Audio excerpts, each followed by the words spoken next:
Good morning, it's Sunday the 3rd of July. A couple of minutes time I've got a walking tour. This is the Opera House.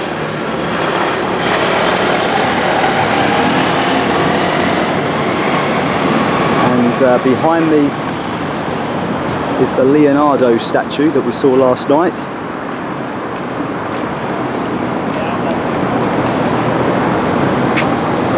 And then beyond that is the Galleria.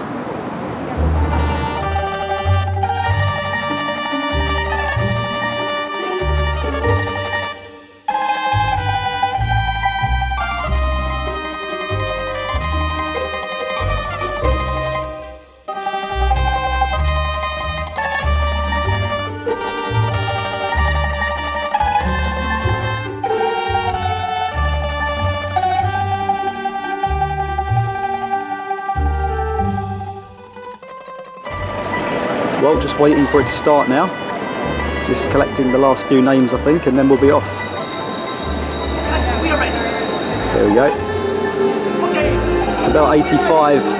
Got the suntan lotion on, and we're ready to roll. Heading down a side street now. Quite a bit of security around.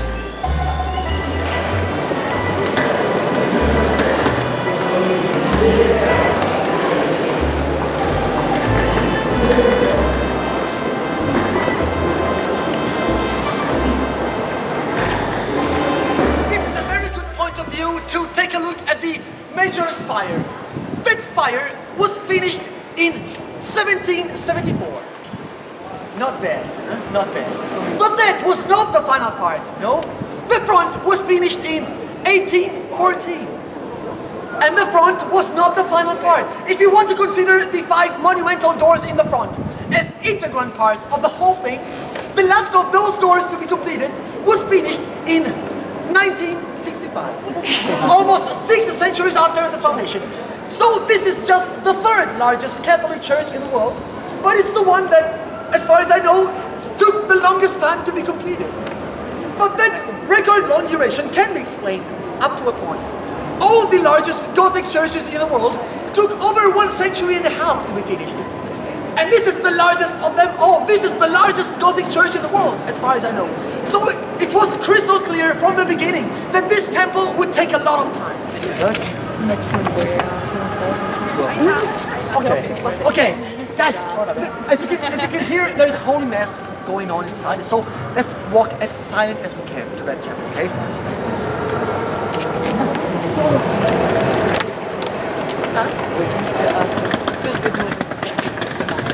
We're about to head into a church as part of the tour, and I think they're pretty strict because all the women have been told to cover up.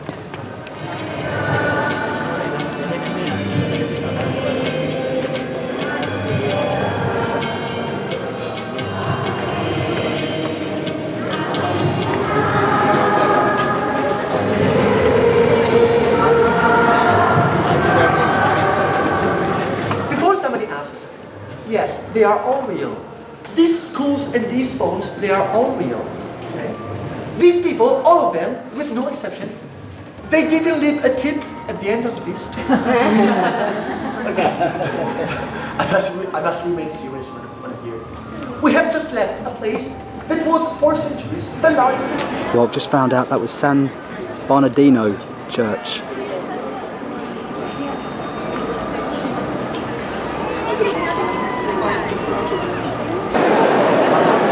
Well, we're back in the Galleria, and it's a pretty incredible sight to see.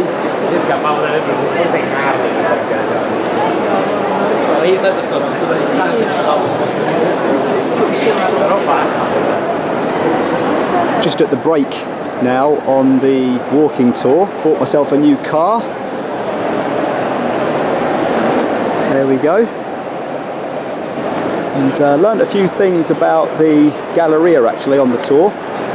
So first of all, they are very strict in here, as you can see, regarding signage. So the only signage you're allowed is black background with gold lettering. Also, when the Galleria was first opened, there was no electricity, and they used gaslight to light the place, and there used to be an ignition system to light it all up. Right up there, I think you can just about see the catwalk going around the dome, and they used to have a small train that used to go around and light all of the lanterns. However, just a bit more information. So as we come into here a little bit more, you can see on my right hand side there is a restaurant called Savini.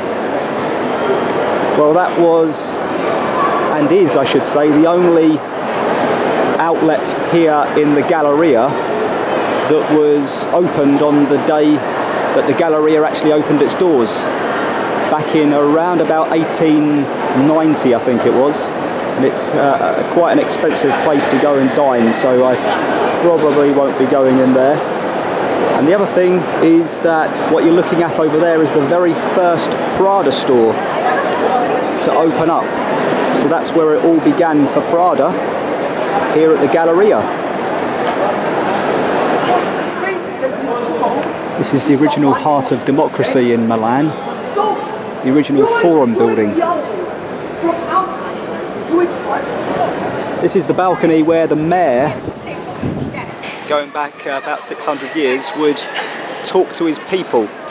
So he would appear on the balcony and talk to people down here in the square about all the things going on in the city. Changes in taxes, death penalties, changes to community guidelines, all those kind of things would be announced from that balcony.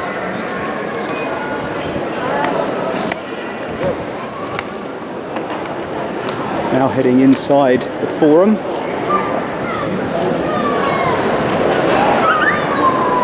The acoustics inside the Forum are something of a spectacle. If you stand talking, just a normal voice talking into the corner, the sound travels up there across the ceiling and then down, and you can actually just have a conversation with somebody standing there.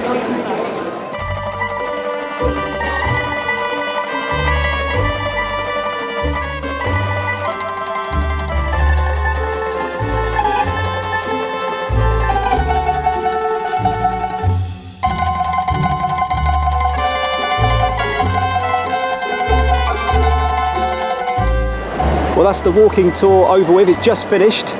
We've finished here at the Milan Stock Exchange. It's the only stock exchange in Italy, and just outside of the Stock Exchange building there is a tribute to the bankers that got us into a little bit of a mess a few years back. And there it is right there. Right, enough messing about. I am back here in Duomo Square looking at the entrance to the Galleria.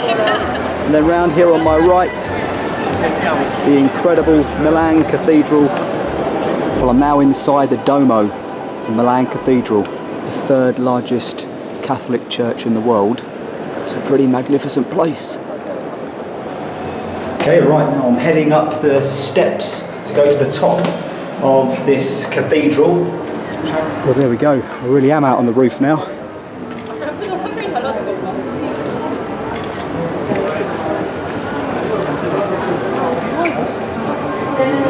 Still quite a bit higher over there. I don't know if you're allowed up that bit. Probably not. But in any event, views are pretty incredible. I think over this side, we've got, let's have a look, downtown Milan.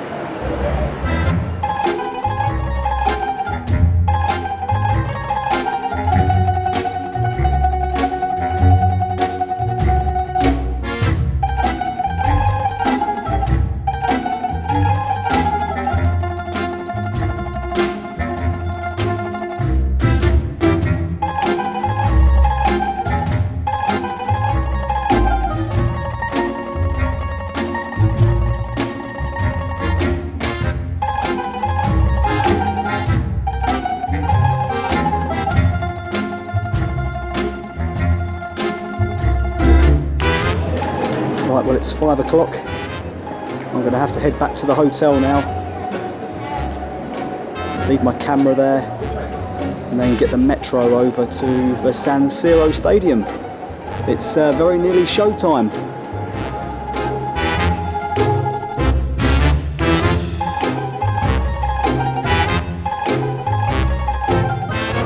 Right, I'm back on solid ground and I'm heading back to the hotel. And of course, back in the Galleria just for a couple of seconds.